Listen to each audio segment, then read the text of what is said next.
The poker circuit has unicorns exploding from it. At least, that's what they want you to believe. C'est bullshit.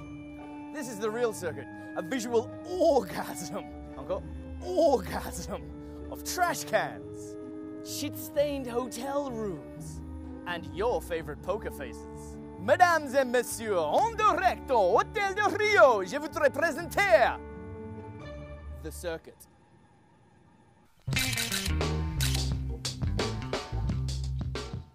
It's it's long hours. It's a lot of traveling, a lot of time spent away from home. A lot of people sort of travel without a home. The circuit becomes your home. You meet a lot of people along the way, just poker players, but also the media people and everybody who's working in the industry sort of comes together and you start to get to know these people, and they're sort of your home because you don't really have one. It's a grind, especially when you're playing tournaments, you're playing side events. When you're running bad, it can be really shitty, and you hope that people, you understand or whatever. And I think it's interesting because a lot of people see the glamour and see the fact that you're going to these really fancy, exotic locations. If you have the discipline, I guess, almost to take the time and take some days off and really appreciate where you are, it can be really cool. But at times when you're, playing long hours, it can be a really big grind and it can be a lot of work too. So it's, it's a lot of fun sometimes. It's a lot of work. It's hard work, and but all in all, it's pretty cool.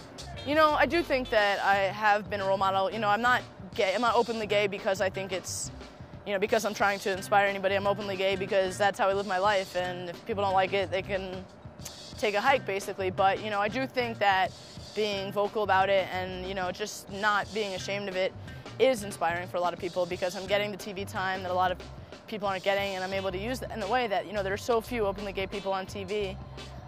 Really in any industry, and so to have people, and maybe in like different rural parts of the country or even other countries, see that and see me and see like my girlfriend in the stands and the producers, I make sure that they always mention her and stuff like that, and to have that be something that's okay, I think is really inspiring for a lot of people, and I'm just happy that I'm in a position that I can do that. I play poker because I love the game, and the money is a nice added bonus, and the money for me is going to enable me to do lots of, things that I want to do, like a lot of projects in civil rights law and different things like that. So I'm really fortunate. Every day, I think about how I kind of won the lottery. Like, I compare it to someone, anyone, you imagine the hobby that you love doing the most, the thing that you love most in the world, and they say, okay, you get to do that all the time, and we're going to pay you millions of dollars to do it. It's just like, it's kind of a dream, So if you don't realize how extremely fortunate you are to be in that position, then your head's not on straight. So I definitely appreciate that.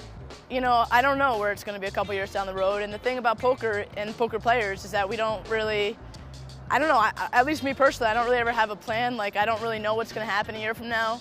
Obviously, I'm someone I've made plans that I can do a lot of different things. Like, I'm going to finish my law degree in 6 months, so I could always go that road. I'll stay in poker as long as I can, as long as it's profitable, as long as it's fun, and as long as it's available. And so I'm hoping that that's where I end up. But honestly, I don't make plans for 2 weeks from now. Like, one day I'll wake up and I'll say, I want to travel to Australia tomorrow, and there I'll be. So who knows, 2 years from now is a long time away, and I guess we'll just have to wait and see.